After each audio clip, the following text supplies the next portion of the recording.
Hello बच्चों, आज के हमारे इस वीडियो में आप सीखेंगे कि 11th और 12th के न्यू बच्चे जिन्होंने स्कॉलरशिप रजिस्ट्रेशन फॉर्म फिल कर लिया है वो आगे फॉर्म लॉगिन कैसे करेंगे। अगर आपने रजिस्ट्रेशन नहीं किया है तो आप ऊपर दिए हुए वीडियो को देखें जिसका लिंक मैं अपने डिस्क्रिप्शन बॉक्स में दे दूंगी।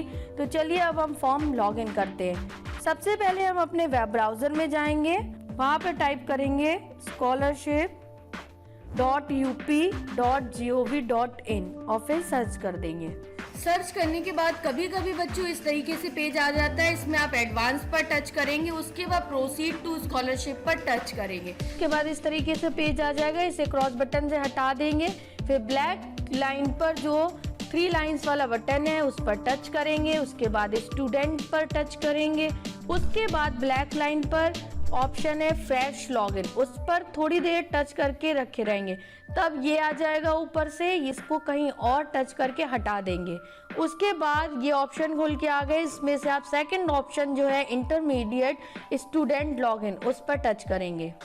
फिर उसके बाद आपका इस तरीके से पेज आ जाएगा, उसमें आप रजिस्ट्रेशन संख्या भरेंगे जो आपको रजिस्ट्रेशन करते वक्त मिली थी।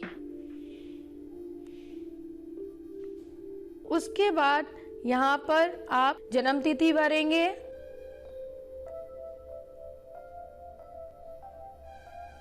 उसके बाद आप अपना पासवर्ड डालेंगे, वेरिफिकेशन कोड जो आपने रजिस्ट्रेशन फॉर्म भरते वक्त डाला था। अगर आप भूल गए तो नीचे आप राइट हैंड पे देखेंगे ब्लू पर लिखा हुआ आ रहा है फॉरगेट पासवर्ड, तो यहाँ पर जाके आप बना सकते हैं।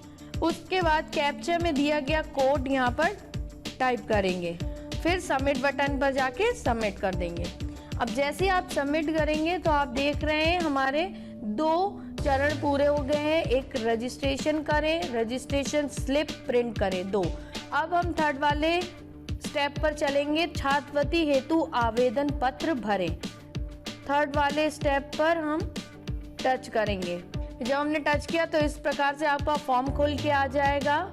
अब आप जिस भी क्लास के लिए भर रहे हैं, 11th के लिए या 12th के लिए, उसके हिसाब से आपको अपनी सारी डिटेल्स डालना है। पहला ऑप्शन है यहाँ पे आवासीय स्थायी पता, जो भी आपका स्थायी पता हो वो आप यहाँ लिख दीजिए।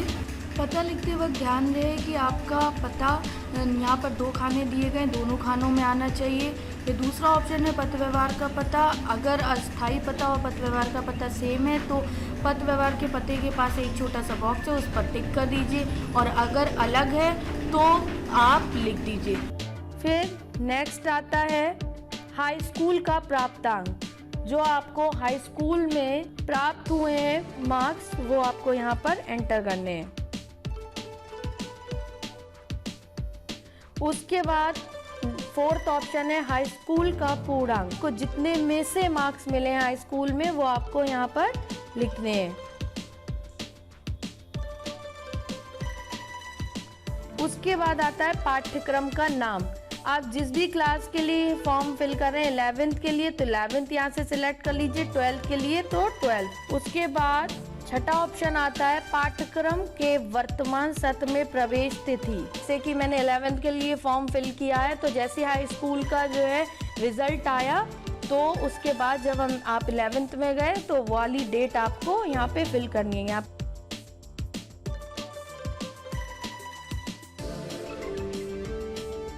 फिर नेक्स्ट ऑप्शन आता है बोर्ड में पंजीयन क्रमांक। बच्चों ये बोर्ड से आपको बहुत देर में मिलता है पंजीयन क्रमांक, इसलिए यहाँ पर आप अपना SR नंबर लिख सकते हैं। उसके बाद आता है बोर्ड का नाम, जिस भी बोर्ड से आप स्टडी कर रहे हैं उस बोर्ड को यहाँ से सिलेक्ट कर लीजिए। फिर नेक्स्ट आता है 9th ऑप्शन बैंक का नाम, जिस बैंक में आपका खाता है वो बैंक यहाँ से सिलेक्ट करिए। फिर 10th आता है जनपद, जहाँ आपका खाता है वो आपको जनपद यहाँ से सिलेक्ट करना है। उसके बाद 11th ऑप्शन आता है ब्रांच का नाम, ब्रांच अपना सिलेक्ट कर लीजिए जिस भी ब्रांच में आपका बैंक आता है। उसके बाद आता है 12th ऑप्शन छात्र या छात्रा का नाम जो बैंक खाता में अंकित। उसके बाद आता है IFS कोड। आप देख रहे हैं जैसे आपने ब्रांच का नाम सिलेक्ट किया था वैसे IFS कोड अपने आप ही आ जाता है। उसके बाद 14 नंबर है छात्र या छात्रा का बैंक खाता संख्या। आपकी जो भी बैंक खाता संख्या हो वो आप यहाँ पर डाल देंगे। फिर उसके बाद बी में आप देखेंगे उसी का बैंक खाता संख्या आपको दोबारा यहाँ पर डाल।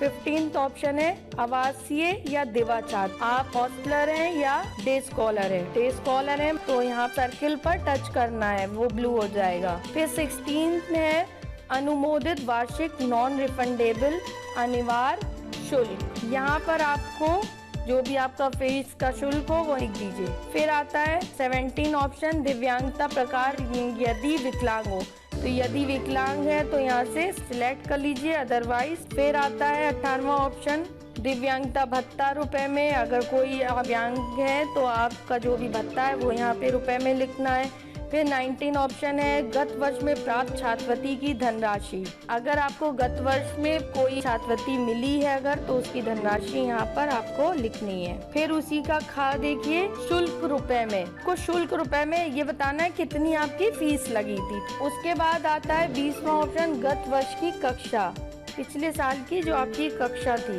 उसके बाद यहाँ से गत वर्ष का परीक्षा फल सिलेक्ट कर लीजिए। फिर आता है पूर्णांक। पूर्णांक में आपको लिखना है कितने में से आपको मार्क्स मिले। फिर आता है प्राप्तांक, कितने मार्क्स आपको मिले हैं। उसके बाद आता है प्रतिशत, देखिए वो अपने आप यहाँ पे शो हो रहा है। फिर आता है शिक्षण संस्था का नाम, जो भी आपकी शिक्षण संस्था हो वो आप यहाँ लिख दीजिए। फिर आता है क्या छात्र या छात्रा के पिता साक्षर हैं। अगर आपके पापा पढ़े लिखे हैं तो यहाँ से सिलेक्ट कर लीजिए यस, नहीं तो नो। फिर आता है कोर्स का नाम, अगर पढ़े हैं तो कहाँ तक उन्होंने पढ़ा है, लिस्ट में से सिलेक्ट कर लीजिए। फिर उसके बाद आता है क्या आपकी मम्मी पढ़ी लिखी है, तो यहाँ से आपको सिलेक्ट करना है यस, तो यस सिलेक्ट कर लीजिए, नो तो नो सिलेक्ट कर लीजिए। फिर उसमें आता है कोर्स का नाम, मम्मी का लिखना है आपको कि कहाँ तक उनने पढ़ा है। फिर आता है हाउस होल्ड विथ 1 और लेस रूम, कच्चा वॉल्स एंड कच्चा रूम। कुछ ऑप्शन है ये आपको बताने हैं अपने बारे में, अगर है तो यहाँ बॉक्स पे टिक करना है। अगर आपके पास एक रूम है, कच्ची दीवारें हैं, कच्ची छत है, तो यहाँ पे टिक कर दीजिए। 6th है no adult member in household between age 18 and 59। अगर आप घर में कोई भी अडल्ट मेंबर नहीं है 18 से 59 साल के बीच में, तो आप यहाँ पे टिक कर दीजिए, है तो मत करिए। 7th जो है उसमें है female headed household with no adult male member between 16 and 59। तो इसमें है महिला मुखिया परिवार जिसमें 16 से 59 के बीच कोई वयस्क पुरुष सदस्य नहीं है। अगर तो आपको टिक करना है, वरना नहीं करना है। फिर 8th ऑप्शन है households with differently able member with no other able bodied adult member. इसमें आपका है अलग अलग सक्षम सदस्य वाले परिवार जिसमें कोई अन्य सक्षम वयस्क सदस्य नहीं है, तो आपको टिक करना है। फिर नेक्स्ट 9th है households with no literate adult above age 25 year. तो जिन परिवारों में 25 वर्ष से अधिक आयु का कोई साक्षर वयस्क नहीं है, तो आपको यहाँ पर टिक करना है। फिर जो लास्ट है उसमें ये है landless households deriving a major part of their income from manual labour. इसका मतलब है भूमिहीन परिवार अपनी आय का एक बड़ा हिस्सा शारीरिक श्रम से प्राप्त करते हैं। अगर करते हैं तो टिक करना है, वरना नहीं करना है। उसके बाद ये आपका फॉर्म फिल हो गया है। अब आपको यहाँ पे दिया गया जो कैप्चा में कोड है वो यहाँ टाइप करना है। उसके बाद आप देख रहे हैं यहाँ पे रेड कलर से ये लाइन लिखी है, मैं प्रमाणित करता या करती हूँ, पर एक बॉक्स है, उस बॉक्स पर टिक करना है। अगर आप टिक नहीं करेंगे तो फॉर्म सबमिट नहीं होगा। फॉर्म फिल हो गया, अब सबमिट पे जाके आप फॉर्म सबमिट कर देना है। अब आपका फॉर्म सबमिट हो गया है, सफलतापूर्वक भर गया है। अब यहाँ पे फोटो अपलोड का ऑप्शन आ रहा है दूसरी लाइन में, तो आप इस पे जाके टच करेंगे फोटो अपलोड के लिए। अगला चरण जो है हमारा वो फोटो अपलोड है। जब टच करेंगे इस प्रकार से खुल जाएगा। इसमें आप छात्र का फोटो या छात्र का फोटो चूज फाइल पर आपको टच करना है। चूज फाइल पे टच करके यहाँ पे ये ऑप्शन आ जाएंगे, आपको फाइल में जाना है। जब आप फाइल में जाएंगे ये फोल्डर्स खुल के आ जाएंगे। इससे पहले वीडियो में जब हमने आपको फोटो रिड्यूस करना बताया 20 KB की, तो वहीं पे जाके आपको जहाँ पे भी वो फोटो सेव हुई थी वहाँ पे जाके आपको वो फोटो सर्च करनी है। डाउनलोड्स के बाद आप देखिए यहाँ पे ये फोल्डर आ गए। क्यू रिड्यूस लाइट वाले फोल्डर में जाएंगे। ये फ़ोटो हमने 20 KB की बनाई थी, जो कि 18.36 KB है, ये बिल्कुल सही है। अब यहाँ पे इसे सिलेक्ट करके फ़ोटो को फिर अपलोड फ़ोटो वाले ऑप्शन पर जाके फ़ोटो अपलोड करेंगे। जैसे ही आप फ़ोटो अपलोड वाले ऑप्शन पे जाके टच करेंगे तो कुछ ही देर में आपकी ये फ़ोटो अपलोड हो जाएगी। अब आपका ऑप्शन आ रहा है व्यू फ़ोटो। अब आप अपना फ़ोटो देख सकते हैं कि आपके फॉर्म में ये फ़ोटो अपलोड हो चुकी है। अब हम देखते हैं फॉर्म में हमने ये 4 चीज़ें कर ली हैं। अब हम 5वें चरण पे चलेंगे, आवेदन पत्र को संशोधित करें। अगर कोई गलती हुई है आपके पत्र में तो इस यहाँ पे जाके सही कर सकते हैं। फिर हम नेक्स्ट चलेंगे आय एवं जाति मिलान हेतु पे टच करना है। आय एवं जाति प्रमाण पत्र हेतु आवेदन पर टच करने के बाद कुछ इस तरीके से आपका पेज ओपन हो जाएगा। फिर इसमें आपको सबसे ऊपर लिखना है आय प्रमाण पत्र आवेदन फॉर्म संख्या। आपकी जो भी आय प्रमाण पत्र आवेदन फॉर्म संख्या हो वो आपको यहाँ पर टाइप कर देनी है। उसके बाद आपको लिखना है आय प्रमाण पत्र क्रमांक। जो भी आपका आय प्रमाण पत्र क्रमांक हो वो आप यहाँ पर टाइप कर दीजिए। उसके बाद आपको कैप्चा में दिया गया कोड टाइप करना है। फिर उसके बाद सबमिट पर जाके सबमिट कर देना है। फिर आपका अब ओपन हो जाएगा जाति प्रमाण पत्र का पेज। इस टाइप से आ जाएगा ये पेज। इसमें आपको जाति प्रमाण पत्र आवेदन फॉर्म संख्या फिल करनी है। सबसे पहले जो भी आपकी जाति प्रमाण पत्र आवेदन फॉर्म संख्या हो वो आप यहाँ पर टाइप कर दीजिए। उसके बाद आपको जाति प्रमाण पत्र क्रमांक यहाँ पर टाइप करना है। उसके बाद यहाँ ऑप्शन में जाके आपको उपजाति सिलेक्ट करनी है। जो भी आपकी उपजाति हो वो सिलेक्ट कर लीजिए। फिर कैप्चे में दिया गया कोड यहाँ पर टाइप कर देंगे आप। उसके बाद सबमिट पे जाके सबमिट कर देंगे। जब आप सबमिट कर देंगे तो आपका प्रमाणित पत्र हेतु आधार नंबर वाले स्टेज पर अब हमें जाना है। जैसे हम उस पर टच करेंगे तो इस प्रकार से पेज आ जाएगा जिसमें जन्म तिथि यहाँ पर आ रही है। उसके बाद आपको आधार नंबर अपना लिखना है। जो भी आपका आधार नंबर है वो यहाँ पर आप टाइप कर दें। फिर वही आधार नंबर आपको दोबारा टाइप करना है। फिर बॉक्स में जाके आपको टिक करना है। फिर कैप्चा में दिया गया कोड आपको टाइप करना है।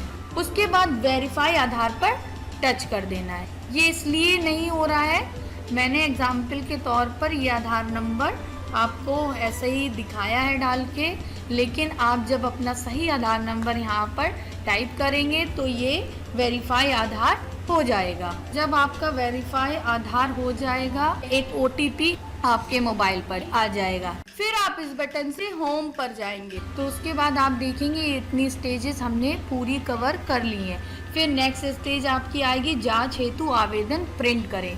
फिर जब आपके मोबाइल पर जब वेरीफाई आधार हो जाएगा तब आपको जांच हेतु आवेदन प्रिंट करने वाले ऑप्शन पर जाना है और वहां पर जाके आप अपना फॉर्म की जांच करें और सेव एज PDF करके प्रिंट करें। याद रहे बच्चों की तक आप जांच हेतु आवेदन प्रिंट करें ऑप्शन में नहीं जाएंगे तब तक नेक्स्ट जो लास्ट ऑप्शन है हमारा संस्था हेतु आवेदन प्रिंट करें उस पर आप नहीं पहुंच पाएंगे। अब आपको संस्था हेतु आवेदन प्रिंट करे वाले ऑप्शन पर जाना है और फिर वहां पर एक ऑप्शन आएगा प्रिंट का, उस पर टच करना है। फिर सेव एज PDF करना है। फिर आपको किसी साइबर कैफे पर जाकर संस्था हेतु आवेदन प्रिंट करा जो सेव एज PDF किया था उसे, और इससे पहले जो आपने रजिस्ट्रेशन प्रिंट करे स्लिप पर सेव एज PDF करा था वो दोनों चीज़ें की फोटोकॉपी निकलवाना है। और याद रहे बच्चों 3-3 कॉपियाँ इसकी आपको अपने स्कूल में डिपॉजिट करना है। और फिर जब आप इसका प्रिंट आउट निकलवाएंगे तो इसमें नीचे कुछ दस्तावेज़ लिखे होते हैं, उन दस्तावेज़ों के साथ आपको अपने स्कूल में इसे डिपॉजिट करना है। और डिपॉजिट करने के बाद आप ये ना सोचें कि अब आपकी स्कॉलरशिप आ जाएगी, उसके बाद स्कूल इसको वेरीफाई करेगा, फिर ऊपर भेजेगा, फिर आगे का जो भी प्रोसेस होता है उसमें इसी वेबसाइट पर आप एक ऑप्शन आता है वहाँ से देख सकते हैं क्या प्रोसेस चल रहा है, तो उसका भी वीडियो मैं आप बनाऊंगी, आप उसमें देख सकते हैं। अगर आपको इस वीडियो से हेल्प मिल रही है तो प्लीज़ आप इस वीडियो को अपने ग्रुप्स में शेयर करें, लाइक करें और हमारे चैनल किड गुरु को सब्सक्राइब करें, ताकि आपके फ्रेंड्स को जिनको रिन्यूअल का फॉर्म भरना हो, फॉर्म फिल करने में मैं आपकी हेल्प कर सकूं। Thank you.